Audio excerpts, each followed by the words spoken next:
산불로 염려가 많으셨죠.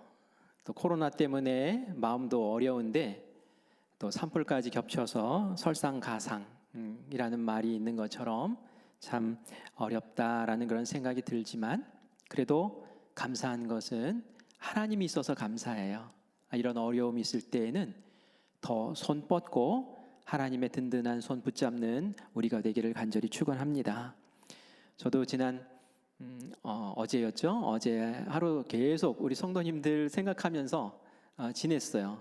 특별히 저기 울진, 그죠? 울진에 계시는 우리 성도님, 또 동해에 계시는 우리 성도님들 뉴스 보니까 계속 불이 오락가락하면서 어렵게 만들고 해서 어떤 분은 거처를 좀 옮기신 분도 계시고 또 회사 일로 원전 때문에 이렇게 대기하고 계신 분도 계시고 또 LNG에 근무하시는 분도 마음이 많이 어려우셨을 것 같아요.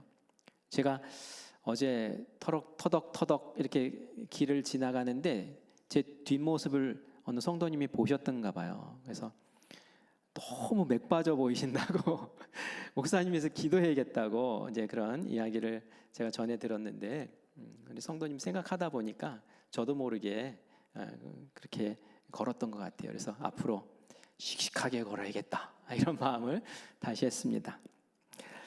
그래요. 하나님 계시니까 우리 새 힘을 추스리고 다시 벌떡 일어서시는 우리 모든 성도님들 되시기를 간절히 축원합니다. 세상은 이래도 생명이 움트는 3월은 확실히 맞는 것 같아요.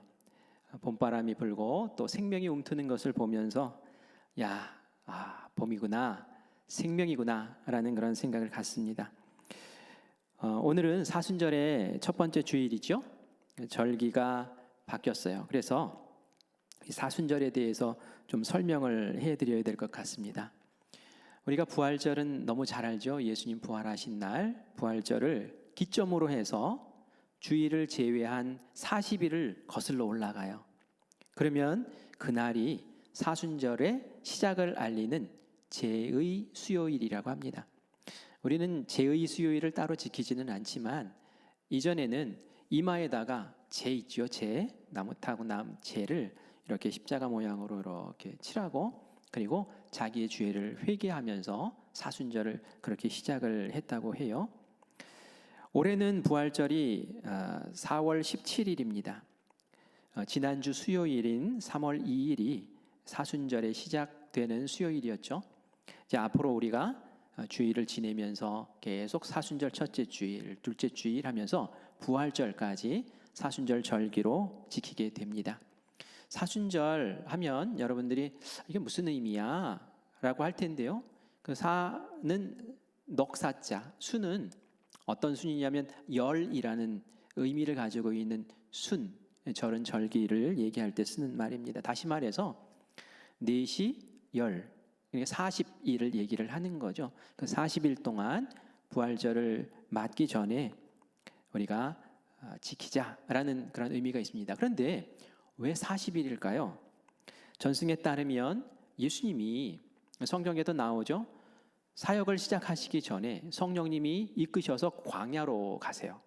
광야에 사람도 없고 아무 할 일도 없는데 왜 광야에 가셨을까요? 그곳에서 사역을 준비하기 위해 먼저 금식하면서 기도하신 거예요. 그러면서 하나님과 인격적인 만남을 계속 갖고 하나님과 친밀한 그러한 관계를 돈독히 쌓아나가는 사역을 준비하는 과정을 40일이나 그 광야에서 지키셨던 거죠. 우리도 이러한 전통을 이어받아서 부활절을 맞기 전에 우리가 예수님과 친밀한 관계, 인격적인 관계, 깊은 관계를 쌓고 또 우리의 죄와 허물을 주님 앞에 내려놓고 주님을 묵상하면서 경건과 절제의 삶으로 부활절을 준비하는 절기입니다. 바라기는 우리 큰빛교회 모든 성도님들이 이 사순절 기간 동안 예수님과 친밀한 인격적인 관계를 맺기를 바랍니다. 예수님을 더 깊이 아는 시간이 되기를 간절히 축원합니다. 지난 주일에 제가 하나님께서 완전하신 것처럼 우리도 온전합시다. 온전해야 합니다. 그것을 추구해야 합니다. 라는 주제로 말씀을 전했어요. 그래서 우리의 예배는 온전한지, 내가 드리는 물질은 온전한지, 내가 가정을 꾸리고 있는데 이 가정은 온전한지, 우리의 삶의 모든 그런 현장들, 내 마음은 온전한지 우리 한번 다 들여다보고 살펴보고 그 온전함을 주님 안에서 회복하자는 말씀을 드렸어요. 온전하고 완전한 것을 추구한다는 것은 우리에게 정말 도전이 되죠. 그리고 아멘 이렇게 우리가 응답할 수 있어요. 그런데 여전히 고민되는 것이 있어요. 그것은 온전하고 싶은데 어떻게 온전할 수 있습니까? 내가 온전할 수 있습니까? 라는 그런 질문을 하게 된단 말이죠. 방법을 알고 싶어요. 오늘은 그 방법에 대해서 말씀을 드리려고 합니다. 먼저는 온전하기 위해서는 예수님과 친밀한 인격적인 관계가 자꾸 쌓여야 됩니다. 예수님을 만나야 되는 거예요. 제대로 만나야 되는 거예요. 그리고 나서 이 제대로 만난 예수님과 끊임없이 동행하는 그 길, 친밀한 관계를 계속 유지하는 그 삶을 살아내야 합니다. 그럴 때에 우리에게 온전함이 주어지는 겁니다. 먼저 예수님을 예수님으로 만나는 만남이 정말 필요해요. 제가 예수님을 예수님으로 만난다고 얘기했죠? 예수님을 제대로 만나야 된다는 얘기입니다. 예수님을 보는 눈이 활짝 열려야 된다는 얘기예요. 오늘 우리가 읽은 말씀은 제가 그 앞부분은 좀 생략을 했어요. 너무 길어서. 원래는 13절부터 시작을 되는데요. 예수님의 제자 가운데 2명이 예루살렘에서 엠마오른 마을로 걸어가는 중이었어요. 예루살렘을 떠났던 거예요. 그 이름을 보니까 글로바라는 사람이 있는 것을 보니까 예수님의 12제자 가운데 2사람은 아니었던 것 같아요. 그저 예수님을 따라다녔던 여러 무리 가운데 이 사람이 있었던 것 같습니다. 이들은 예수님이 부활하셨다는 그런 소식도 들었어요. 그런데 너무 마음이 혼란스러웠어요. 특별히 예수님에 대해 관련된 모든 일들이 다 혼란스러웠던 거예요. 그리고 무엇보다 지금 예루살렘에서 예수님의 시신이 없어졌다라는 것 때문에 로마 병사들이 예수 믿는 사람들 지금 막 뒤지고 찾으러 다닌다는 소식을 듣고 예루살렘에 있으면 위험해서 안 되겠다 해서 그곳을 피해서 지금 엠마오로 가는 중이었죠. 이 2사람이 길을 걸으면서 두런두런 이야기를 합니다. 그냥 이야기가 아니라 거의 토론 수준의 이야기였어요. 무엇을 주제로 얘기했냐면 예수님에 대해서 얘기한 거예요. 예수님과 관련된 그 모든 일들이 너무너무 이해가 안 됐기 때문에 그랬습니다. 아니 어떻게 그렇게 억울하게 사형 심판을 받을 수 있단 말인가? 어떻게 그렇게 무기력하게 십자가에 달릴 수 있다는 말인가? 하나님의 아들이시라는 분이 어떻게 그렇게 무능하게 무너질 수 있다는 말인가? 예수님의 그 무덤을 방문했던 여인들이 무덤이 비었다고 하고 예수님이 부활했다고 하고 천사를 봤다고 하는데 그거 정말 헛것 본 건가? 아니면 진짜를 본 건가? 모든 것이 다 혼동스러운 거예요. 모든 것이 혼동스러우니까 예수님도 제대로 이해가 되지를 않는 거예요. 이전에 그렇게 가까이서 느꼈던 예수님이 지금은 그저 안개 속에 있는 예수님처럼 느껴지더라는 거죠. 이렇게 이야기를 하면서 발걸음을 엠마오 마을로 옮기고 있었는데 이 동행이 하나 생기는 거예요. 누가 한 사람이 쓱 끼어들어서 같이 그들과 걷습니다. 누구였을까요? 바로 이야기의 당사자인 예수님이었어요.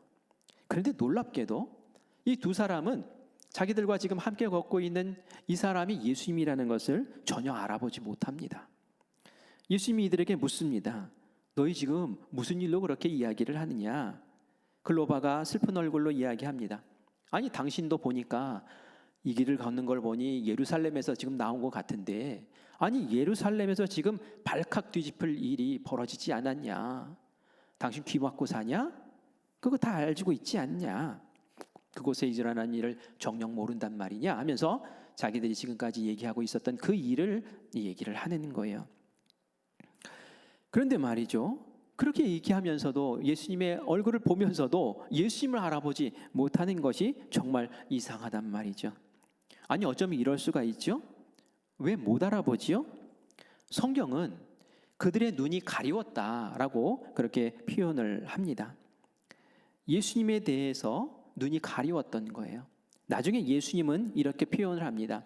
마음이 더디 믿는 사람들, 마음에 더디 믿는 사람들, 마음으로 잘 믿지 못하는 사람들이라는 표현인 거예요. 무슨 말입니까? 예수님에 대해서 듣고 예수님에 대해서 보고 예수님의 말씀도 듣고 그랬는데 결국은 예수님에 대한 그 모든 것들을 아직 믿지 못하고 있는 거예요. 영의 눈이 닫혀 있다라는 거예요. 예수님에 대해서 무지한 것과 마찬가지라는 것이죠. 부활도 믿지 않으니까 죽은 예수님이 다시 살아서 우리 옆에 있을 거라는 것은 상상도 지금 못하고 있는 것이죠. 우리는 이 사건에서 큰 교훈을 얻어야 합니다. 신앙생활 이렇게 할 수도 있다는 말이거든요. 교회 다니는데 영적인 깨달음이 없고 믿음도 없고 영적 체험도 없고 감동도 없고 모양만 그럴듯하게 그렇게 다닐 수도 있다는 얘기예요. 이 사람들이 얼마나 예수님을 많이 봤어요? 예수님 말씀을 얼마나 많이 들었겠어요? 그런데 예수님에 관련된 일이 모두 의문투성이로 변하고 나니까 예수님을 모르는 것과 마찬가지가 되어버리더라라는 얘기예요. 우리도 이럴 수 있어요. 신앙생활 잘하다가 어느 날 환난이 닥치고 어려움이 닥치고 고난이 닥치면 말이죠. 어떻게 예수님이 이럴 수 있지? 예수님 나에게 도대체 누구셔? 이러면서 한순간에 가졌던 신앙이 와장창 무너지고 믿음이 와장창 무너지고 예수님과 나 사이에 아무런 관계가 없는 것처럼 되어버리는 경우도 있단 말이죠. 여러분, 여러분의 믿음은 어떻습니까? 정말 여러분의 믿음은 진짜입니까? 견고합니까? 완벽합니까? 한번 제가 테스트를 해볼게요. 내 믿음은 진짜인지 한번 여러분 생각해 보세요. 아주 간단합니다. 예수님이 나와 함께 하세요. 그렇죠? 예수님은 나와 함께 하십니다. 정말 그러한 믿음이 진짜라면 우리 안에 어떠한 염려도 어떠한 근심도 어떠한 불만도 없어야지 맞는 거예요. 예수님이 함께 하시니까. 여러분 어떠세요? 여러분 마음에 1점의 의심도 염려도 근심도 없습니까? 가능하십니까? 어떤 사람은 아유 그게 어떻게 가능해요? 그거는 예수님에게나 가능하죠. 아니에요. 근데 사람에게도 가능합니다. 여러분 소년 다윗을 아시죠? 아버지가 다윗을 전쟁터로 보냅니다. 싸우라고 보낸 게 아니라 심부름 보낸 거예요. 형들 잘 있는지 음식도 전달하고 안부도 물어라 하고 보냈어요. 전쟁터에 방문한 소년 다윗이 아주 기겁을 합니다. 왜 기겁을 했을까요? 그냥 장대만한 그냥 골리앗을 보고 기겁을 했을까요? 그게 아니었어요. 아니 적장 골리앗이 나와서 한다는 소리가 하나님을 모욕하고 이스라엘 백성들을 모욕하는 그 소리를 듣고 기겁을 한 거예요. 아니 어떻게 저 사람 같지도 않은 것이 나와가지고 감히 하나님을 모욕해. 그런데 더 기겁한 것은 그 소리를 들으면서 찍소리 못하고 있는 이스라엘의 왕과 그 어른들 병사들이 아무도 나아가서 그 입을 막지를 못하고 있는 거예요. 그 욕을 고스란히 받고 있는 거예요. 이게 정말 기겁할 노릇이었던 거예요. 다윗의 마음에 불이 일어나는 거예요. 아니 저 개 같은 녀석이 어떻게 우리 하나님을 모욕해? 내가 나가서 싸워 죽이리라. 형들에게 얘기합니다. 형들이 아서라 말아라. 너 지금 뭐 하는 짓이냐? 네가 철이 없어도 너무 없다 하면서 무모하다고 말리죠. 하지만 다윗이 포기하지 않습니다. 내가 나가겠다고, 내가 싸우겠다고. 왜요? 다윗의 마음에는 믿는 구석이 있었고 다윗의 마음에는 어떤 염려도 어떤 불안도 어떤 두려움도 정말 없었기 때문에 그런 거죠. 사울 왕도 말립니다. 아니 네가 뭘 나가서 한다고? 그런데 다윗의 이 한마디 말에 사울 왕이 그래 네가 나가라 하고 마음을 바꿉니다. 어떤 말이었을까요? 사무엘상 17장 37절 말씀입니다. 같이 읽어볼까요? 또 다윗이 이르되 여호와께서 나를 사자의 발톱과 곰의 발톱에서 건져내셨은즉 나를 이 블레셋 사람의 손에서도 건져내시리이다. 사울이 다윗에게 이르되 가라 여호와께서 너와 함께 계시기를 원하노라. 아멘. 다윗이 뭐라고 얘기합니까? 내가 소년이지만 내가 이래봬도 양치는 사람입니다. 양칠 때 사자가 달라들고 곰이 달라들지만 내가 맞서 싸워 이겼습니다. 어떻게 해요? 하나님이 나를 곰의 발톱에서, 사자의 발톱에서 나를 지키시고 보호하시고 이기게 하셨기 때문입니다. 그런 하나님이 나의 하나님이시기 때문에 골리앗이라고 내가 두려워하겠습니까? 골리앗도 하나님께서 맞서 싸우게 하실 것이고 나를 지키실 것이고 이기게 하실 것입니다. 이렇게 말하는 거예요. 얼마나 그 믿음이 진실되고 진지합니까? 사울이 그 말 듣고는 그래, 맞다, 네 말이 맞다. 그러면서 여호와께서 너와 함께 계시기를 나도 정말 원한다 하면서 전쟁터로 내보냈죠. 이것은 소년의 객기가 아니었어요. 소년의 허풍도 아니었어요. 정말 그 마음의 중심에 하나님이 나와 함께 하신다라는 믿음이, 진짜 믿음이, 완전한 믿음이 확실했기 때문에 이런 고백을 할 수 있었고, 결국 전쟁터에 나가서 하나님이 도우심으로 골리앗을 쓸어 무너뜨리며 이스라엘의 재앙을 물리치고 승리를 준 줄 믿습니다. 다윗은 함께 하시는 하나님에 대한 믿음의 눈이 이렇게 활짝 열려 있던 사람이에요. 이스라엘의 왕 사울은 하나님께 예배 안 드렸습니까? 이스라엘에 같이 전쟁했던 병사들 같이 하나님께 예배 안 드렸겠습니까? 다 하나님을 믿고 하나님께 예배 드렸던 사람들이에요. 그러나 그 믿음의 순도가 이렇게 다르다는 거예요. 다윗은 늘 하나님을 경외했어요. 혼자 양치면서도 하나님을 찬양하고 찬양의 가사를 짓고 그 많은 시편을 다윗이 지었잖아요. 하나님과 인격적인 만남이 계속되었던 사람이에요. 삶을 통해서도 계속 하나님을 만났던 사람이에요.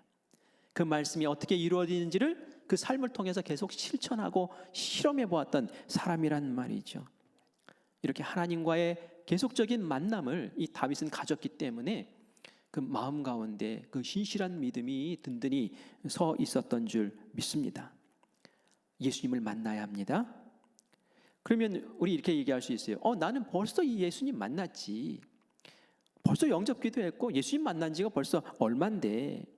그런데 말이죠, 더 자주 만나야 된다는 얘기예요. 더 자주 만나야 돼요. 우리 사람과의 관계도 그렇지 않습니까? 우리 주변을 둘러보면 나와 아주 친한 사람이 있어요. 나와 깊은 이야기까지 나눌 수 있는 사람이 있어요. 그런가 하면 어떤 사람은 그냥 이름 정도만 아는 사람도 있어요. 이름과 얼굴 정도만. 여러분 저를 좀 많이 이제 알게 되셨나요? 제가 계산을 해보니까 우리 교회 부임한 지 이제 만 7개월 됐어요. 처음에 왔을 때는 마스크 쓰고 설교한 주일 저녁에 설교했던 1번 목사님이었지만 지금은 여러분들이 설교를 듣고 같이 대화도 하고 또 기도도 하면서 저에 대해서 더 많이 아셨을 줄 믿습니다. 저도 여러분들의 얼굴을 이제 기억하고 또 기도의 제목도 알고 이제 기도할 수 있는 그런 자리에 서게 됐어요. 이렇게 알미라는 것이 만남을 통해서 더 깊어지고 또 깊은 만남으로 되어줄 수 있다라는 얘기예요. 우리가 예수님을 그냥 처음 만났던 예수님으로만 국한하지 말고 예수님 또 만나서 더 알기를 원합니다. 예수님 또 만나서 더 깊은 만남을 갖기를 원합니다. 예수님 더 깊이 이해하고 싶어요 라고 하면서 계속 예수님을 만나고 예수님을 찾고 예수님을 붙잡고 예수님의 그 깊은 곳까지 들어서는 그런 자리를 자꾸 우리가 추구할 때에 그 믿음이 깊어지고 진짜 믿음의 자리에 서게 되는 줄 믿습니다. 오늘 우리가 함께 읽은 본문 말씀을 보면 예수님을 그러면 어떻게 만날 수 있지? 어떻게 깊이 만날 수 있지? 그 방법을 알려줘요. 궁금증이 가득한 이 엠마오로 가는 두 제자가 예수님이 궁금해하시는 것들이 무엇인지를 이제 설명을 이제 해주죠. 이 제자들이 뭘 궁금해했지라는 것을 예수님이 듣고 그리고 나서는 선지자들이 예언했던 것들을 한 가지 한 가지 끄집어내시면서 설명을 해주시는 거예요. 예수님이 어린 양처럼 그렇게 아주 무기력한 모습으로 사형 재판을 받고 그리고 나서 고난 받고 두들겨 맞고 모욕당하고 그게 이미 성경에 다 예언되어져 있는 거야. 이사야 말씀을 봐 하면서 쭉 설명을 해주시는 거예요. 이건 메시아가 겪어야 될 당연한 길이었어라는 거예요. 십자가에 달려 죽는 것, 그건 무기력한 게 아니야. 하나님의 아들이지만 인류의 죄를 다 짊어지기 위해서 그 길을 걸으셔야 했어라는 것을 또 선지자를 통해서 하셨던 하나님 말씀을 통해서 또 설명을 해주는 거예요. 예수님께서 어떻게 부활하실지를 또 말씀에 기록된 대로 또 설명을 해주시는 거예요. 그 말씀을 듣는데 머리에 가득 찼던 의문, 그 안개가 싹 거치고 그 마음 가운데 상쾌해지고 이 말씀을 아는 것이 너무 즐겁구나, 너무 좋구나라는 것을 이 제자들이 깨닫게 됩니다. 말씀을 나누다 보니까 어느덧 엠마오 마을에 도착을 했어요. 저녁 시간이 된 거예요. 우리 같이 있읍시다. 우리가 더 이야기합시다. 우리 저녁 먹고 하룻밤만 더 머뭅시다 하면서 제자들이 붙잡아요. 예수님이 떡을 가지고 축사를 하시고 그 떡을 이제 나눠주죠. 그때에 드디어 이 제자들의 눈이 번쩍 열립니다. 예수님이시네. 예수님이셨잖아. 깨닫는 순간 예수님은 그 자리에서 싹 사라져 버리셨어요. 보자마자 정말 안타깝죠? 좀 진지하게 알았으면 얼마나 좋았겠습니까? 그런데 말이죠, 이 두 제자가 결심해요. 위험에서 빠져나왔잖아요, 예루살렘을. 그런데 우리 돌아가자. 예루살렘으로 돌아가자. 왜 이렇게 갑자기 마음이 바뀌었을까요?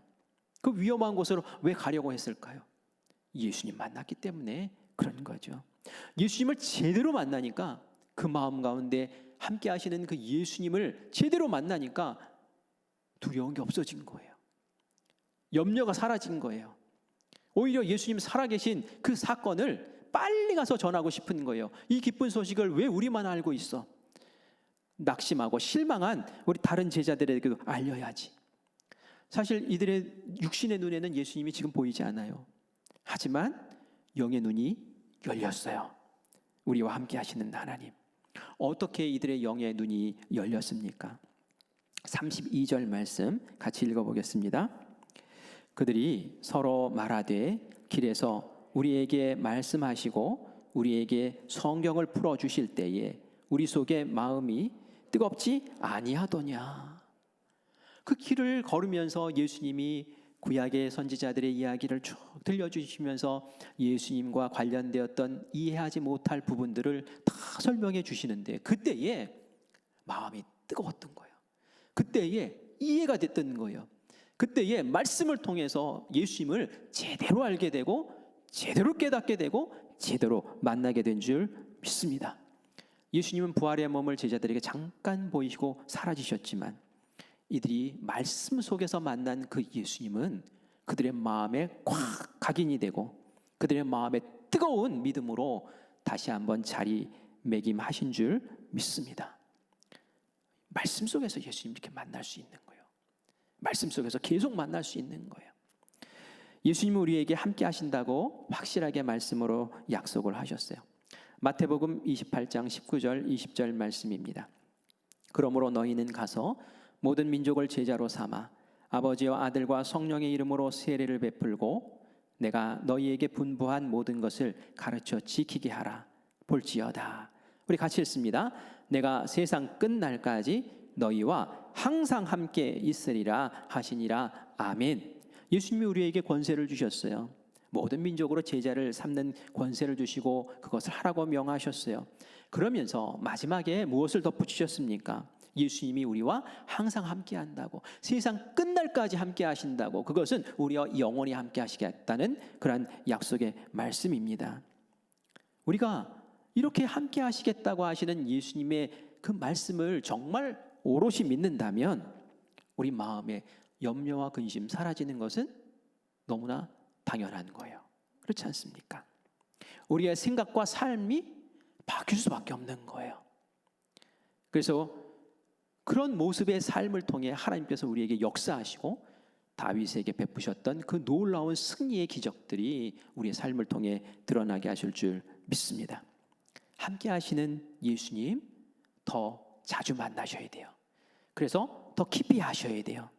그리고 인격적인 친밀함이 더 아름답게 아주 농익는 그러한 모습으로 진행되어야 될 줄 믿습니다. 그리고 나서 중요한 게 또 있어요.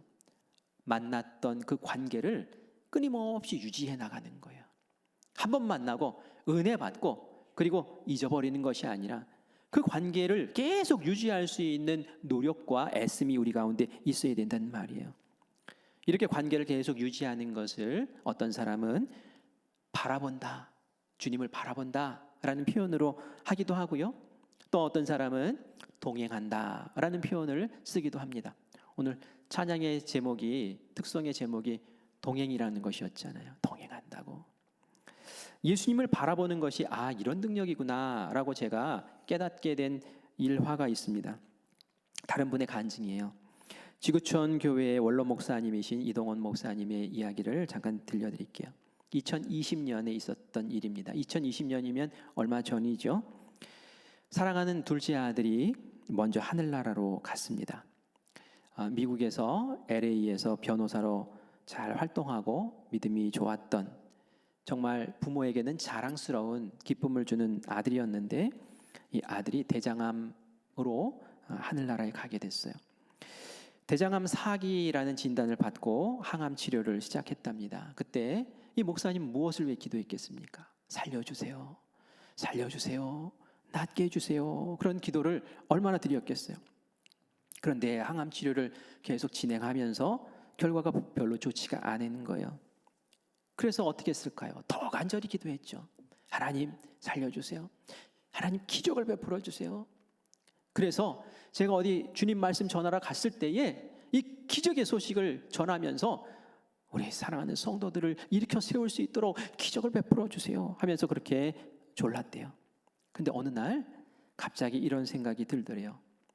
내 아들이 이러다가 하늘나라 가는 것 아닌가 하는 생각이 들어오더래요. 그러면서 처음으로 내 아들이 하나님 앞에 설 준비가 잘 되어 있나라는 것이 궁금해지더라는 거예요. 자기가 자기의 삶을 이렇게 돌이켜 보니까 그 아들과의 관계 속에서 아들을 막 칭찬하고 아들 잘했다라고 박수 칠 때는 이 세상에서 1등하고 변호사 되고 뭐 이럴 때 막 기뻐하고 박수를 쳐주고 격려를 했다는 거예요. 그런데 정작 신앙생활 잘하고 그런 것으로는 내가 한 번도 기뻐하고 칭찬해줬던 기억이 없다라는 것을 깨닫게 됐대요. 그러면서 마음에 살짝 염려가 든 거죠. 우리 아들의 신앙이 어떨까? 하나님 앞에 지금 가더라도 설만한 그런 준비가 되어 있을까? 이런 생각이 들어서 그것을 놓고 기도를 한 거예요. 우리 아들이 하나님 앞에 섰을 때 부족함이 없게 영적인 성숙함이 있게 해달라고 기도를 하다가 아들에게 드디어 전화를 했어요. 투병하는 아들에게 이야기합니다. 너 요즘 하나님과의 관계가 어떠니? 하고 묻습니다. 사실 몸이 어렵고 또 치료를 받는데도 차도가 없고 그러면 막 무너지기가 쉽잖아요.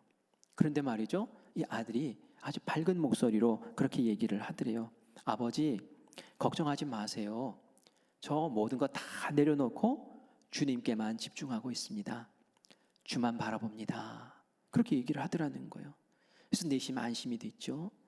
그래서 또 전화를 하면 또 똑같은 이야기를 그렇게 반복해서 하더라는 거예요. 그래서 감사했는데 이 병이 발견된 지 8개월 만에 아들이 결국은 하나님 곁으로 가게 됐어요. 얼마나 마음이 아팠겠어요. 아들을 먼저 보내는 아버지의 심정이 어떻겠습니까? 그런데 이분이 교인들 앞에서 설교를 하면서 제가 아들을 하늘나라에 보내고 10가지의 감사의 제목이 있어서 여러분들에게 소개합니다 하면서 이래서 감사합니다, 저래서 감사합니다 하면서 10가지의 감사의 제목을 쭉 나눈 거예요. 어떻게 그렇게 할 수가 있었을까요?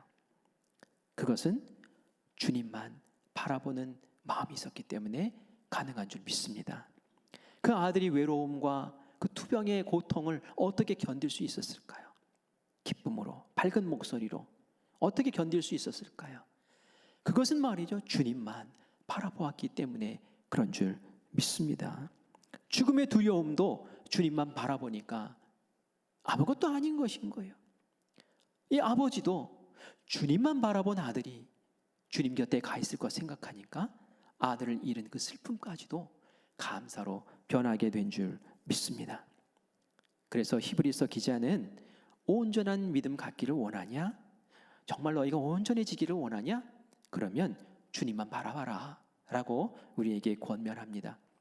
히브리서 12장 2절 말씀을 우리 같이 읽겠습니다. 믿음의 주여 또 온전하게 하시는 이인 예수를 바라보자. 그는 그 앞에 있는 기쁨을 위하여 십자가를 참으사 부끄러움을 개의치 아니하시더니 하나님 보좌 우편에 앉으셨느니라. 우리를 위해 십자가에 죽으신 예수님, 우리의 죄를 다 용서하시고 이제 하나님 우편에 앉아 계신 그 예수님이 너희들 믿음, 온전한 믿음 원하느냐? 나를 봐라, 나를 봐라. 다른 데 보지 말고 나를 봐라.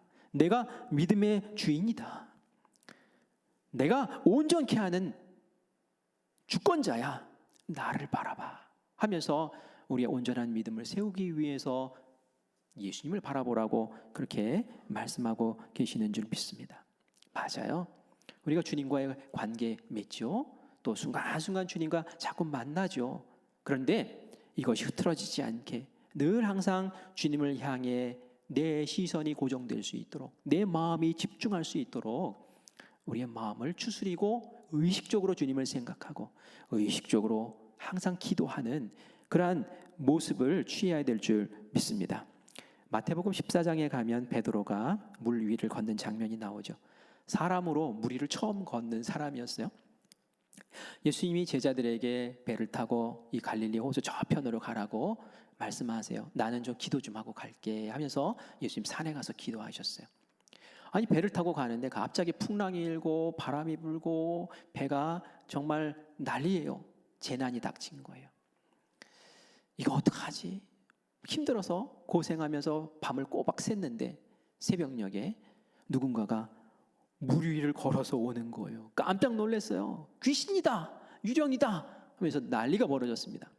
그런데 나다, 걱정하지 말아라, 나 예수다 하면서 예수님이 그 물 위를 새벽에 걸어오시네요. 베드로가 얘기합니다. 정말 예수님이시라면 나에게 물 위를 걷게 해주세요. 그렇게 명하십시오. 그래, 오너라 하니까 이 베드로가 배에서 내려서 정말 발을 딱 딛습니다. 와, 베드로의 믿음 대단하지 않습니까? 예수님을 바라보면서 한 걸음 한 걸음 걸어가다가 이 베드로가 갑자기 물로 빠져들기 시작해요. 그냥 폭 빠진 게 아니에요. 발목, 무릎, 허리 하면서 점점 물로 빠져듭니다. 주님, 저를 살려주세요. 예수님, 저를 살려주세요 하고 손을 내밀자 예수님이 그 손을 붙잡아서 배로 끌어올리시면서 그렇게 말씀을 하시죠. 믿음이 적은 자야, 왜 의심하느냐? 그렇게 말씀하시는 거예요. 베드로가 잘 걷다가 물에 폭 빠져 들어가는 그 장면을 예수님은 믿음으로 진단하시는 거예요. 믿음이 작구나. 왜 의심했니? 왜 믿음이 작아졌습니까? 의심했으니까요. 그런데 왜 의심했을까요? 그것은 예수님만 바라보지 않았기 때문에 그래요. 걸을 때는 예수님 봤어요. 처음에는 예수님 봤어요. 그런데 보고 걷다가 시선을 주위로 돌렸어요. 풍랑이 일고 파도가 치는 것을 보더니 거기에 마음이 쏠린 거죠. 마음이 흔들린 거죠. 무서운 거죠. 그러면서 의심이 생기는 거죠. 그러면서 믿음이 쫙 쪼그라들인 거예요. 믿음이 사라지자 주님을 보지 못하자 물속으로 들어갑니다. 다시 예수님을 봐야 되는 거예요. 예수님을 바라본다는 것이 이런 거라는 거예요. 예수님이 그 배에 올라타시자 모든 재난이 종료가 되고 그리고 그 인생을 이끄시는 예수님께서 저희들을 평강 가운데 이끌어 가시는 것을 보게 됩니다. 우리 시선이 예수님을 그래서 바라봐야 되는 거예요.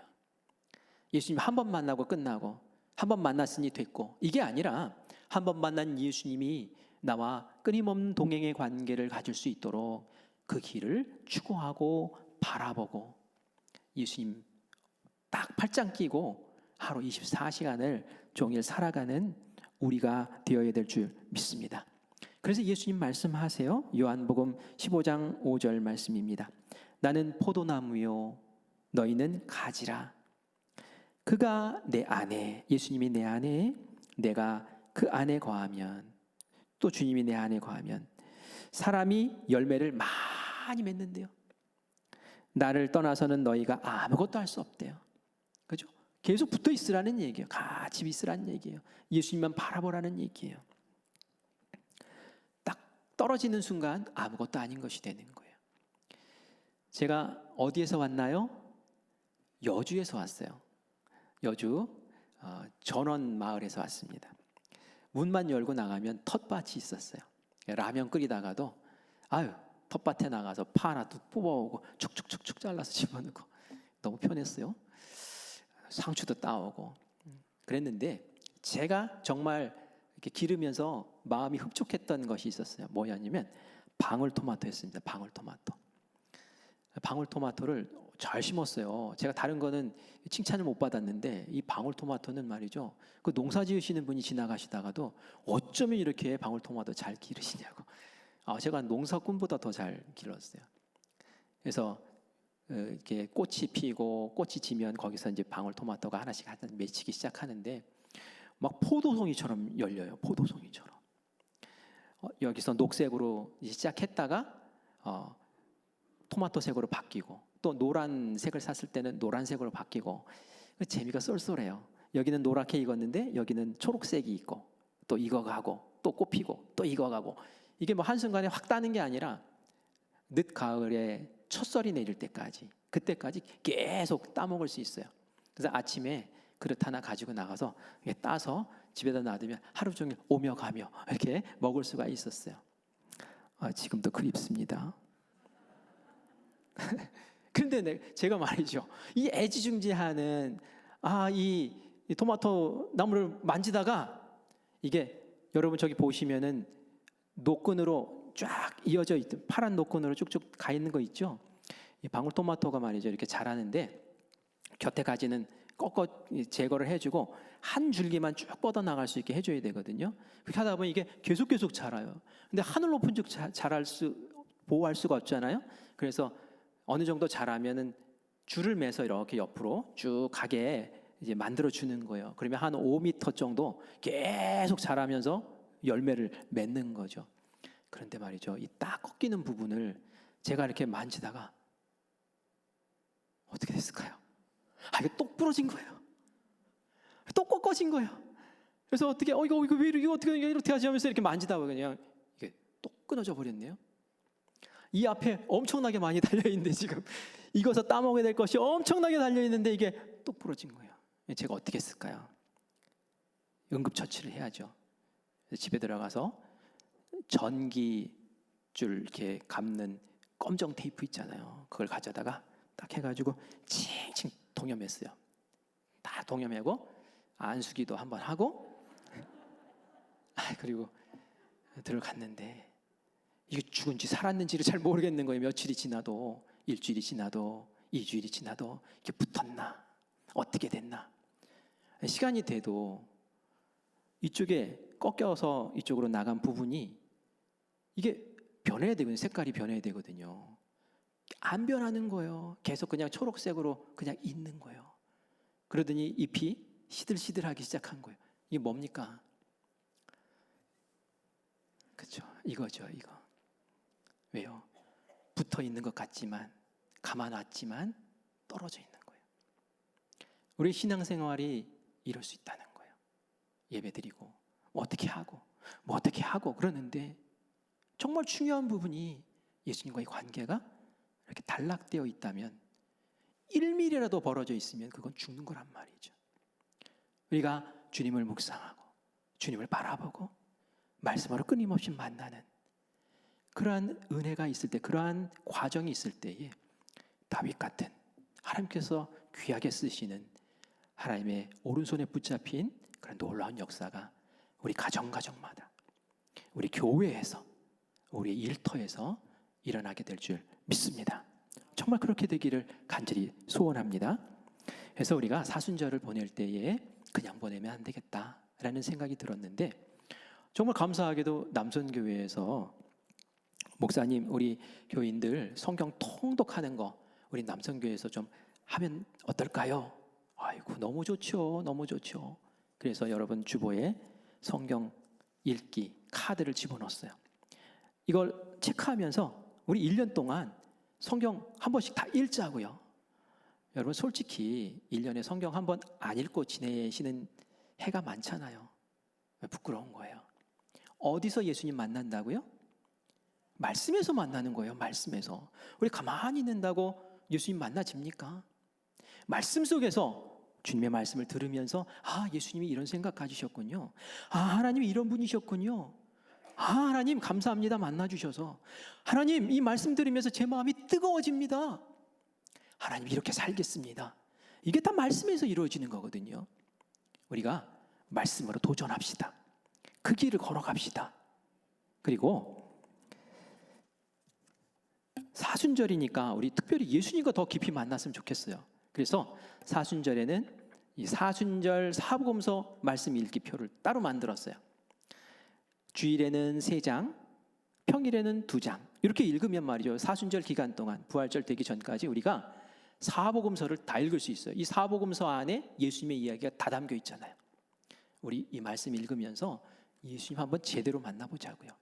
그래서 여러분들이 예수님과 친밀해지고 끊임없이 예수님과 대화하면서 주님 만나고 주님 말하면서 그러면서 주님과 동행하는 귀한 복된 삶, 행복한 삶 되시기를 간절히 바랍니다. 이거를 잘 하시면은 상도 주나 봐요. 남선교회에서 상품을 뭘로 했는지는 모르겠어요. 승용차는 아닐 줄 믿어요. 그런데 좋은 상이 있을 것 같아요. 우리 속장님들, 우리 속원들 잘 관리하셔서 나만 읽지 말고 한 번도 빠짐없이 우리 같이 읽으면서 우리 가자라고 격려하시면서 올 한 해에는 2-3번씩 통독하신 분들도 나오고 우리 말씀과 친밀해지는 그러한 승리하는 귀한 우리 성도님들 되시기를 간절히 축원합니다. 아멘. 우리 찬양 같이 하겠습니다. 주께 가까이 날 이끄소서라는 찬양입니다. 주께 가까이 날 이끄소서. 주님만 바라봅니다. 주님, 저에게 갈증이 있습니다. 하나님 말씀으로 저와 매일 만나주시고 또 내가 주님을 바라며 주님의 은혜에 사로잡혀서 매일매일을 살게 하시옵소서. 주님께서 내 안에만 계시면, 내가 주님 손만 붙잡으면 세상의 염려 근심들 하나님께서 다 뒤집어 바꾸실 줄 믿습니다. 재난과 환난 가운데서도 주님이 좌정하시면 그 자리에 평화가 평강이 이루어질 줄 믿습니다. 나의 가정에 오시옵소서. 내가 주님 놓치지 않겠습니다. 우리 함께 찬양하면서 고백하고 함께 기도합시다.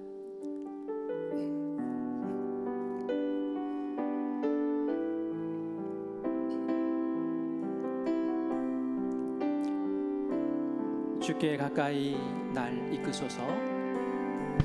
주께 가까이 날 이끄소서.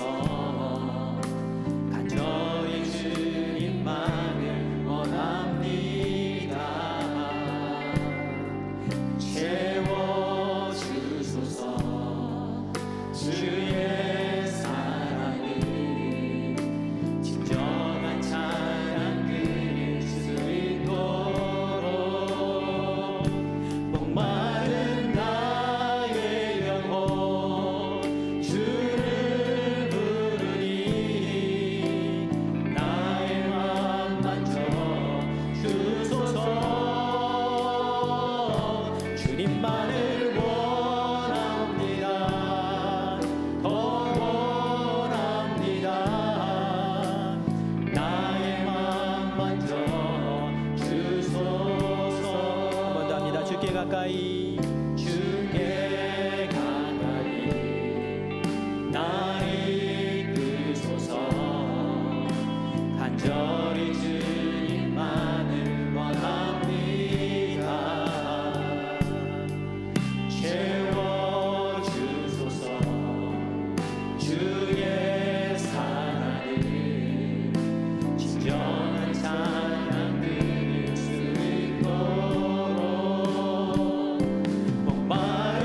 원합시다.